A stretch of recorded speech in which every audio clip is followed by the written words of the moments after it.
wondering how I would become a Jedi Knight. I suppose by going out for a part in the movie.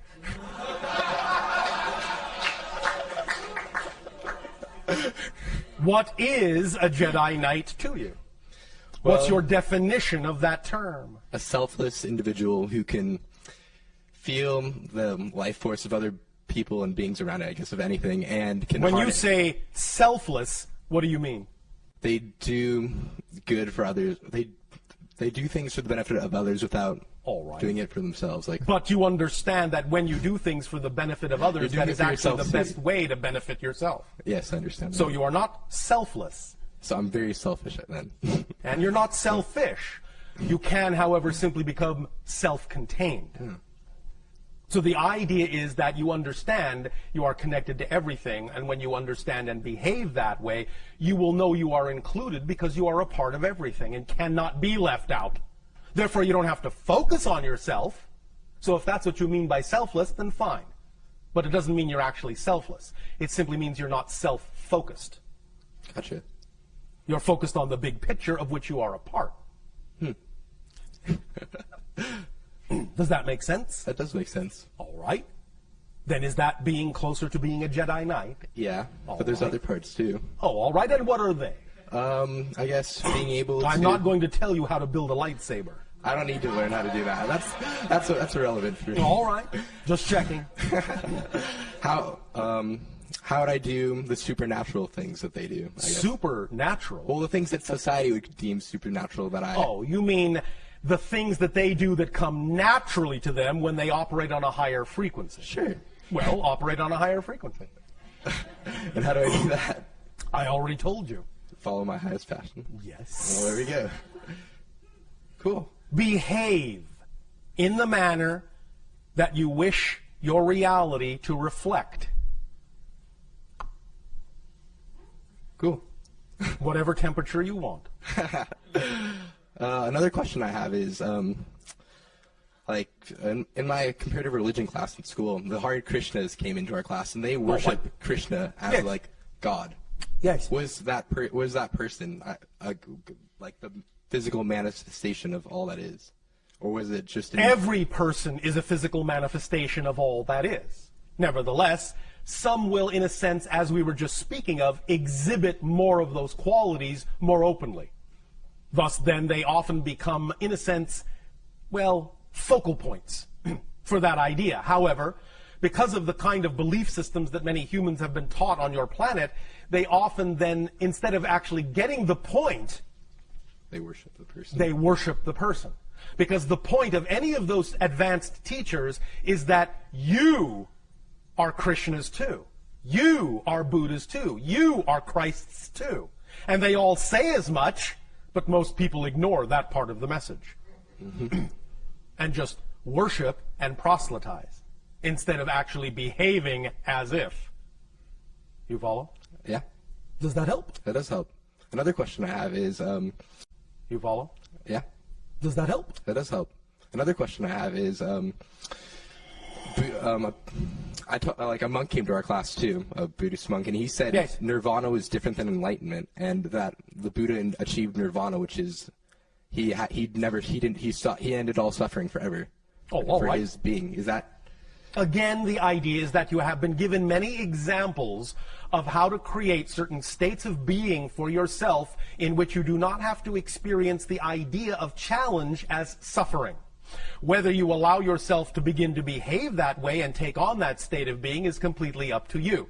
But you have been demonstrated this many, many times by many teachers. So in that sense, that's the way to understand the statement. They've done this for you, so you don't have to do it again. But you can choose to do it again. You can choose to suffer, but because they've already demonstrated how you don't have to, you don't have to. Cool. Yeah, I gotcha. Oh, all right. You like that temperature, don't you? Yeah, I do. All right. Thank you.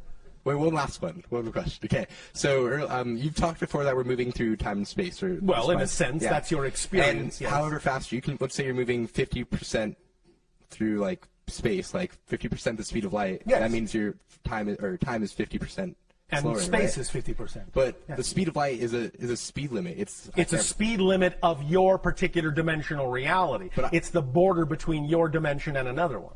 But I can imagine a speed higher than that. And there is. Oh, okay, that makes sense then. It's just that within your dimension, that's the upper limit of your physical reality. Doesn't mean there aren't faster speeds in other realities, in other dimensions. Could I change it in my reality? Or is that... You have to shift to that other dimensional reality in order to experience that, because it doesn't, in a sense, have relevance in your physical reality. Okay. Instantaneous teleportation has been experienced by many individuals, even on your planet. That's shifting to another dimension where this so-called concept of speed has no meaning.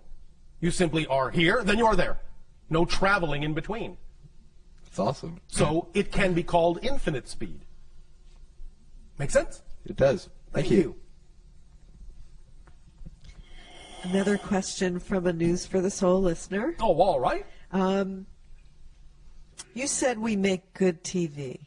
Yes. How do you see us? Like this. Sometimes like this. Sometimes like this. Can you be more specific about what you mean by that question? Yeah, I guess the question is, how do beings that are outside our planet see us? And well, we have see different our ways behaviors? depending upon the being. Right now, we are simply perceiving your energy patterns. We are seeing you in a holographic kind of format that allows us to connect into what we need to connect into of your collective consciousness in order to download information to you that you have requested. So we're not so much seeing you just physically, per se. We're not really seeing you, in a sense, physically at all. We are seeing you vibrationally as a series of patterns that are interpreted in our consciousness in a variety of holographic conceptual ways, depending upon what is being communicated. Are there beings that have, like on their spaceships, screens where they can see what's going on the planet? Yes. So how are they doing that? Well, again, there are a variety of technologies depending upon the civilization. One civilization that does that has the ability to understand, well, let me back up. We have to some degree explained to you how our spacecraft work, in the sense that it is all about vibrational resonance location. The idea that every location has a vibrational signature, and that an object doesn't exist in a location. An object, in a sense, contains a vibrational locational signature that makes it seem to occupy space in a particular place and time. But the location is one of the variables of the object's equation, energy equation. As we change the variable in our spaceships, the spaceship changes location, because that is simply the idea of the spaceship existing at the new vibrational locational signature point. Similarly, the technology is that when you know that location is a particular frequency, then you can create a system where you dial up a particular locational resonance, and you can have a mechanism that simply translates that particular reference point visually, if you wish, even in your mind or on a screen. Does that make sense to you? Do you understand what we are describing as a technology? Yes, it sounds very interesting. I mean, are people being watched while they're walking around in the privacy of their homes? Sometimes. That's pretty interesting. But never without permission. You understand? Yes, but how does somebody give permission? Sometimes they give permission on another level. Oh, like a dream state. The physical mind may not be aware of the permission that has been given, but the permission has been given. And again, it will always be done, at least on our behalf, relatively unobtrusively. Privacy will be maintained where it is truly desired. So what would be the purpose of watching someone? Learning. Like how humans do things? Yes. And there are other reasons. Observing what humans are, in a sense, absorbing of the information that they have learned, how they are applying it. Because sometimes we have recognized that humans will apply information differently in private than they do in public. So we learn a lot about you in private that we don't get a chance to learn by watching you in public. And that's why we say you make good TV. Because there are often great dichotomies between your private persona and your public one. And we learn a lot about who you really are and what your personality really is all about by observing the private one in certain contexts. Yeah, I can see that. That's really true. So Yes. That's cool that you guys can do that. Again, not without permission and not without there being a reason, in a sense, that will ultimately serve you in a positive way. Right. That's We have wonderful. no purpose or reason to simply be invasive. Yeah. It no. is only being done because there is a mutual agreement that what we are doing will benefit you in some way, shape, or form. That's wonderful, Bashar. Thank you. Thank you. Hello, Bashar. And a you good day. How do I experience past and future and now? Have you ever had the experience called deja vu? Theoretically, but not consciously that I can recall. You have Maybe- never maybe I experienced did, maybe that I didn't. sensation. I that know what what you're you're saying? talking about, but I can't really recall the real experience. Oh, all right. But that is one representation of experiencing what you call past and future in the present. That's what that experience actually is. Because when you have deja vu, you know what is about to happen because you feel it has happened before. You are experiencing the idea of the timelessness all at once, that everything exists at once. So really, the more you live in the moment, the more you live in the present, the more you don't focus on the idea in a negative way of future and past, the more you will experience the timelessness of actual existence. The more malleable, plastic, and slippery space and time will become. The more synchronistic experiences you will have. Synchronicity is another symptomology of collapsing the idea of space-time into the now. Because everything is one. Everything is connected to everything else. Synchronicity is space-time's way of showing you that everything else.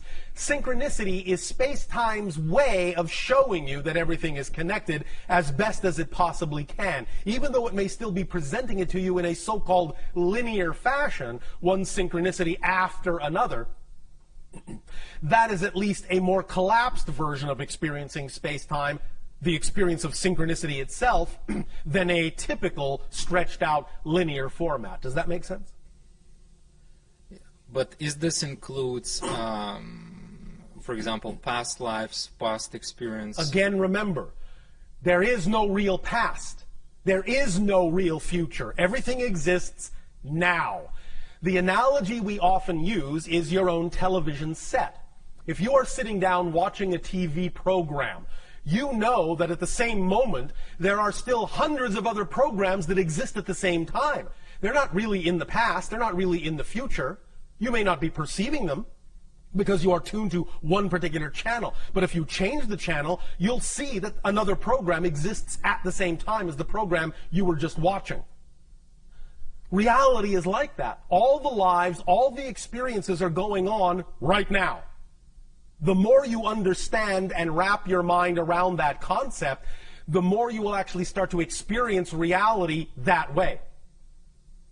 Make sense? Yes. So, more analogies, the more symbols, the more analogies you can create to explain the idea of the simultaneity of existence to yourself, the more you can understand that construct of nowness holographically, the more you will actually start to experience your reality that way. Makes sense. Thank you. And, thank you. That's why we also use the analogy of saying there really is only one moment in creation, just one moment. What appears to you to be different moments is actually the same moment, but from a different point of view. It's all the same moment. There is also only one thing in creation. All of it. Just one thing. Experiencing itself as a multitude of things. But it's just one thing. Even physically, there is only one thing. We have explained this before by the concept we refer to in our reality as the prime radiant. Imagine. We know your scientists tend to talk in particles, subatomic particles. Now, we know that they know that it's not really a solid particle, but for the purpose of illustration, it will do. Imagine this. Imagine there is only one particle in all of existence, and there's nothing else. Just one particle. Because there is nothing else to relate to, the particle has no mass and can move at infinite speed. It has no limitations, it has no barriers, there are no laws to govern it, because it's the only thing there is. So it can do anything it wants. So if it can travel, this one particle can travel at infinite speed, that's another way of saying that that particle can actually be everywhere at the same time. You understand? Yes. So if a particle can be everywhere at the same time, it can appear to be multiple particles, but it's actually the same one particle. And everything that is made up of particles is actually made up of the same one particle, moving at infinite speed. So you actually are the other person's body. You actually are the chair. You actually are the light bulb. Because all those things, you are the star. You are the other planet. Because all those things are all made up out of the same one particle that everything is made up out of. So everything is here. Everything is now. Everything is one. Make sense? Yes. Does that help? Yes, definitely. Thank you. Thank you. The more you ponder that, the more you wrap your mind around that, the more you will start to experience that in your reality. Yes, continue. And it's pretty much like a follow-up in terms Yes. of everything is one, all is one, we're part of one. Yes. But we have this illusion of separation. Yes. Can you help me a little bit in terms of how I can modify it or remove it if it's appropriate, or how Well, you don't really want to completely remove it per se. but have ability to or you won't go really beyond have an experience as an individual. Remember, all that is experiences itself in all the ways that it can. You, us, all beings and all things in creation are all the ways all that is has of experiencing itself. Even though you can have the experience of more oneness, you exist as an idea unto itself. So you, as that idea, no matter how much oneness you create yourself to experience, you will always experience yourself as you. Even when you become one with the one, you will experience yourself as the one. So you will still be you. Even when you are no longer a part of the one in experience, you will still experience yourself as the one. Does that make sense? Yes, definitely. Does that help? But I was asking more in terms of practical application, in terms of, for example, feeling the trees and walls and go beyond that. Yes. How I can develop this? Again, wrap your mind around the idea that you are one. Invent in your imagination ways in which to represent that to yourself more realistically. And use that imagination. That's what your imagination is for. Your imagination is keyed to you, to your frequency. Whatever methodology you come up with that allows you to feel more at one, use that. Use what your imagination comes up with. Your imagination is the conduit between your higher mind and your physical mind. Your imagination is the conduit of communication between the two. So let us say, for example, if you imagine, for you, if it feels right for you, that you can walk up to a wall, and if by putting your hands on it, that allows you to feel more at one with the wall, or if putting your tongue on it allows you to feel more at one with the wall, or simply imagining yourself passing through the wall and your molecules intermingling makes you feel more at one with the wall, or whatever idea your imagination comes up with that actually creates for you more of the sensation, more of the idea of being one with the wall, then that's the thing to imagine at that moment, whether you actually physically do it or not. Because the idea is that some of these things are not always relevant to experience literally physically. Some of them are just things that lure you in a certain direction to get you to move in that direction, perhaps for other reasons. Sometimes the things that excite you just to get you to move in a certain direction, not because the thing itself must come to fruition in a physical way. Because your higher mind knows how stubborn the physical mind can be. So it will sometimes allow certain things to come to fruition when they are appropriate to do so. Other times, the thing that excites you will simply be a carrot to get you to move in that direction because that was the most important thing for you to do. So if you're excited about exploring this concept of oneness, act on that and use your imagination to explore it in whatever way, shape, or form your imagination feels most excited about doing so. And for that moment, that will be the right way for you. And it will enhance the synchronicity in your reality. For that moment, that will be the right way for you. And it will enhance the synchronicity in your reality to give you more experiences of that oneness in whatever way works best for you. Does that make sense? Definitely. Thank you so very much. So you really need to let your imagination fly. You really need to act out on your imagination too in many ways. Many times we have suggested to many of you, when you talk about doing the thing that excites you, to mock it up, to create a facsimile of the reality you say you wish to live in. Literally build it up around you to the best of your ability. Have representations of it everywhere that you can. Paste it up on your wall. But very few of you actually take the step of making that physical realization, that physical symbology. You keep it very mental.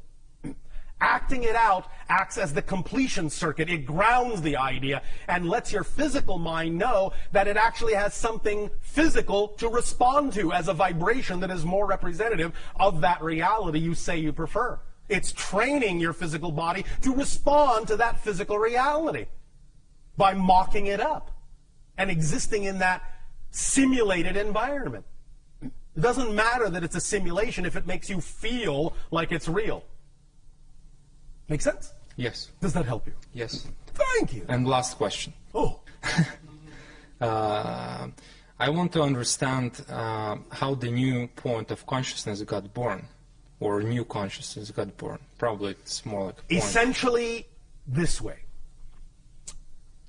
The so-called new point of consciousness is simply the awakening to the level of consciousness that you actually are naturally.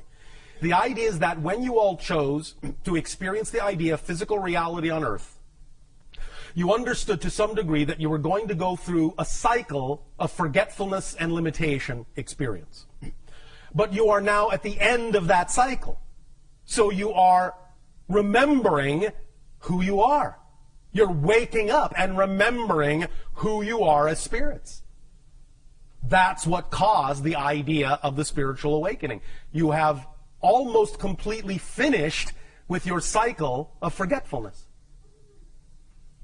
So it's just the end of a natural cycle and the beginning of a new one of remembering more of who you are and the expansion that simply naturally comes with remembering your true identity. Make sense? Yes. Does that help you? Thank you very much. Thank you.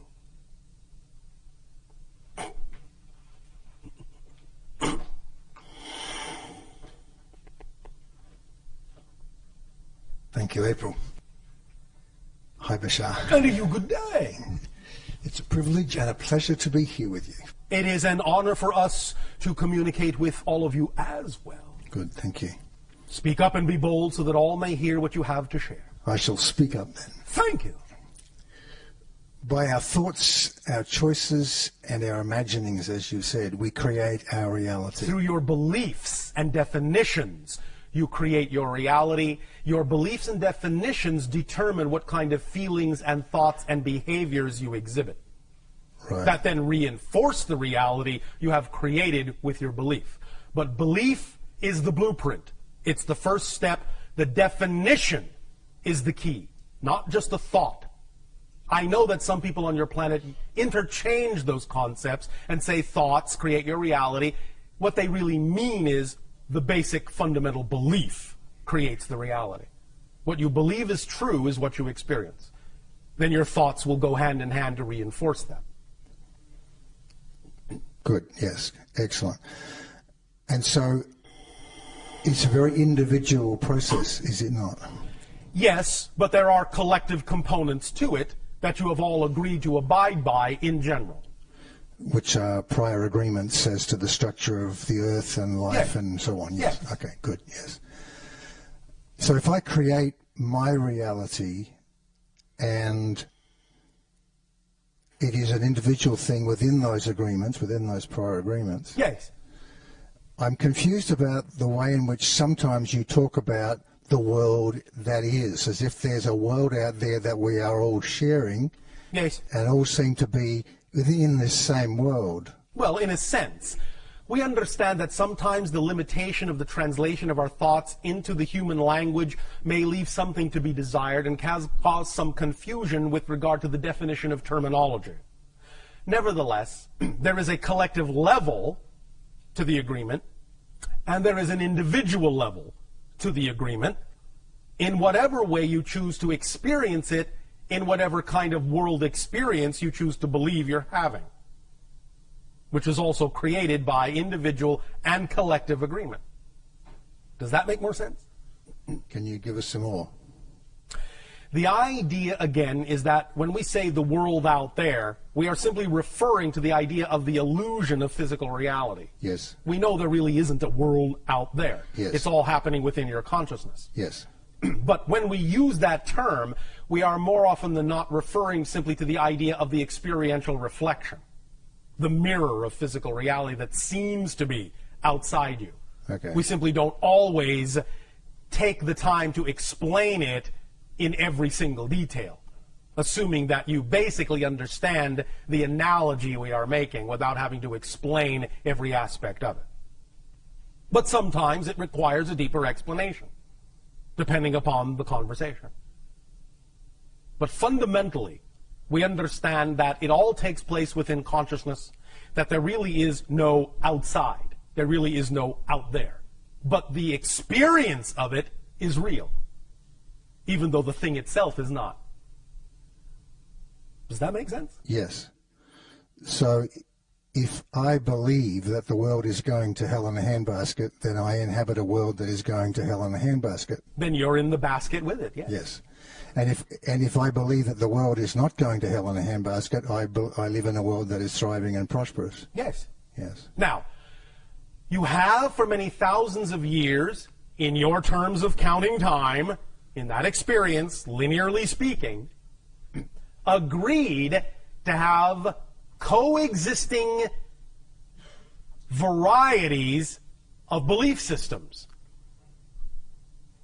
Now that you are waking up, more and more, every day, bit by bit, you will start by selective vibrational resonance choices, slowly start to see, bit by bit, only the worlds that are more representative, only experience the realities that are more representative with the vibration of your overall natural choosing, rather than experiencing so many vibrations that are not representative of it. But for a while, and for a long time in your terms of time, you have been willing to experience many vibrational reality ideas that are not necessarily aligned with your preference. And that will continue for a little while, until such time as you all really hone in on the frequencies of your preference and really start shifting yourselves to realities that are more and more representative and reflective of the vibration of your preference, and less representative and reflective of vibrations that are not. Make sense? Yes.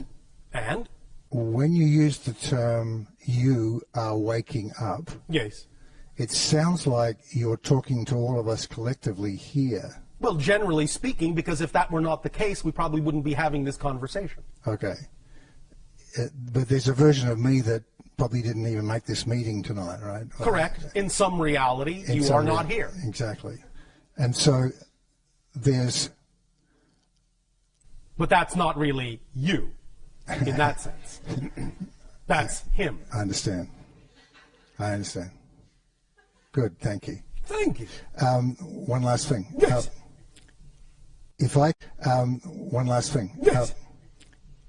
If I create my reality, Yes. then I am creating you. Yes, correct? you are creating your version of me in order to experience me in your reality by collective agreement. Yes. I am not actually in your reality. Your version of me is. Yes. Just as I am creating my version of you. Yes. So in essence, we are both talking to ourselves. Yes. Good. Yes. Thank you. Thank you. Bashar, one of our listeners has this question that kind of fits in with what you're talking about right now. Oh, all right. How synchronous of them. Right. And you'll probably say you've already answered this. Maybe. Maybe not. Maybe not. To what extent am I making up my reality? Sometimes I feel like I'm making it all up and I'm the only one who is really here. Yes. Is that true? Yes. But remember, it's not this or that, it's this and that.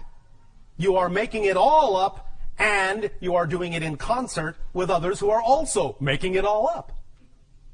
That's the paradox. Each individual completely, utterly, totally makes up their entire reality. And at the same time are doing it in concert with other individual aspects of all that is that are also entirely and absolutely making up their own reality.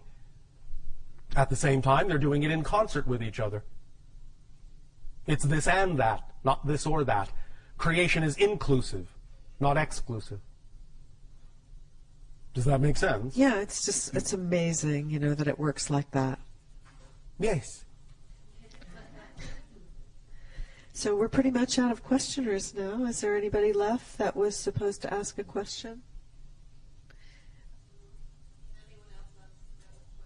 That was a question. What's your preference, Bashar?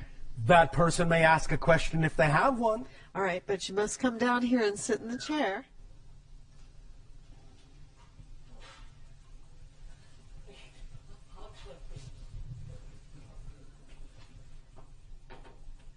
Thank you, Bashar. Thank you. Good day. And good evening. Oh, all right. Good evening. Would you say a little more about following your excitement in reference to the struggles we often experience with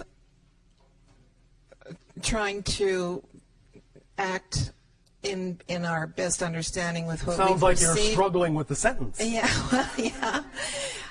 When there's a struggle between Yes. acting on what we believe is our duty, Our which duty. is not necessarily that exciting, Can you define duty?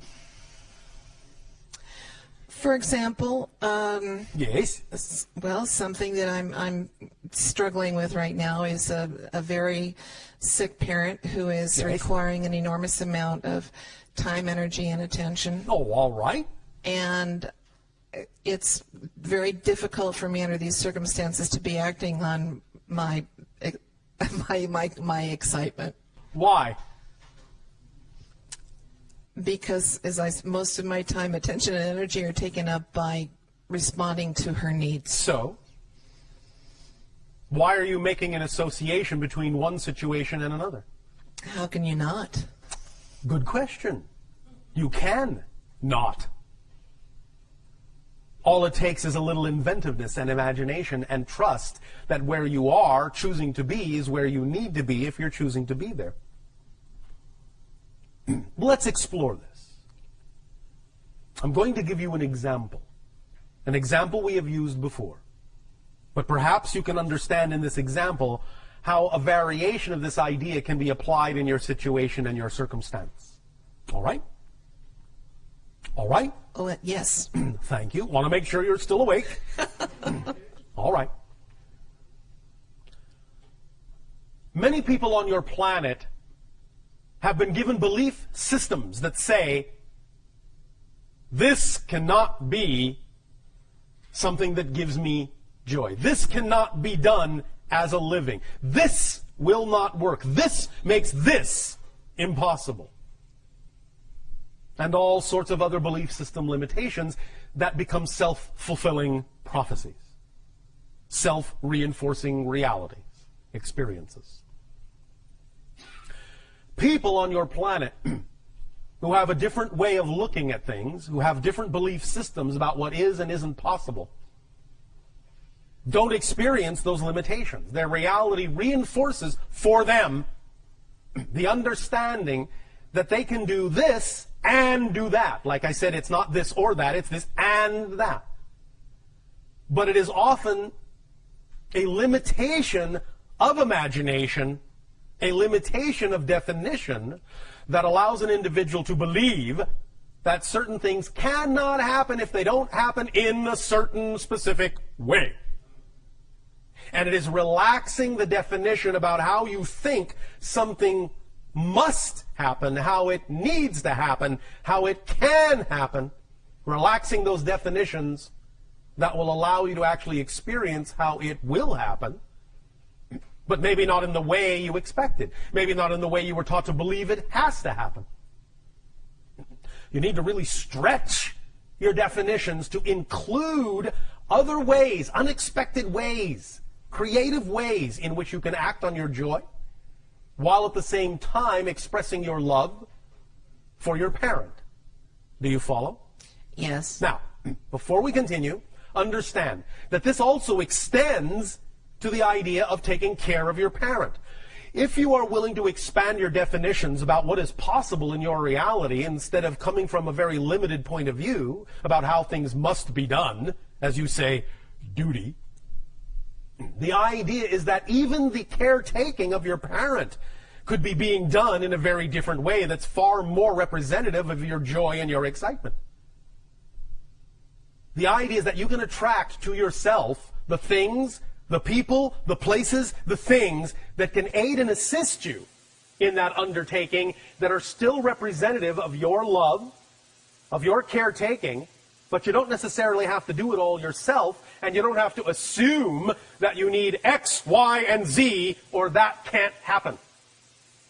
You need to relax your definition of abundance, because abundance is just the ability to do what you need to do when you need to do it. That's it. That's it. That's the definition of abundance. And if you think you don't have what you need to do what you need to do, then it is simply your definition of abundance that is limited, that is allowing you to experience the limitation in your life. The example of a woman whose great joy was to simply tell stories to her children illustrates the point. That was the most exciting thing she could think of to do. And she did it with absolute flair. It was her joy. So she put everything into it and told astonishing, vivid, imaginative, creative stories to her children. So much so that they began inviting their friends over to listen to these stories, and they became enraptured by these stories, captured by these stories, caught up in these stories. So much so that they started inviting their parents over to listen to these stories, and they became caught up in these beautiful tales that she would weave. So much so that they began to give her money just to tell them stories, to invite her to different houses just to tell her stories. And before you know it, she was making a living just telling stories because that's what she loved to do. And her reality supported her. In that simple thing, she became capable of being completely and utterly and totally supported in her life. Whereas, if she had had the belief system that said, well, yes, I have time to tell stories, but how's that going to help me? How's that going to support me? How is that going to do anything when I'm stuck at home? If that's the way she had thought, she would not have had the ability to do any of that. But she didn't think that way. She didn't believe that way. She didn't even give it a second thought. She just did what was exciting to her, where and when she could. She acted on her excitement to the best of her ability and simply allowed the excitement to bring the synchronicity, to bring the support, to bring the abundance, to bring everything she needed to her. I know beyond a shadow of a doubt that you can too. Why? Because you exist. And you have all the same attributes and all the same qualities that she does. Yes? This is very helpful. Thank you. Our unconditional love to you. Sweet dreams. Thank you very much. Thank you. We will extend at this timing to each and every one of you our deepest appreciation for the co-creation of this interaction and the allowance of this transmission. We will continue with part 2, brick walls and beliefs, and the thorough X-ray examination of the structure of beliefs in what you call tomorrow of your time, which shall be a moment for me. We wish you all an exciting and creative and imaginative good day.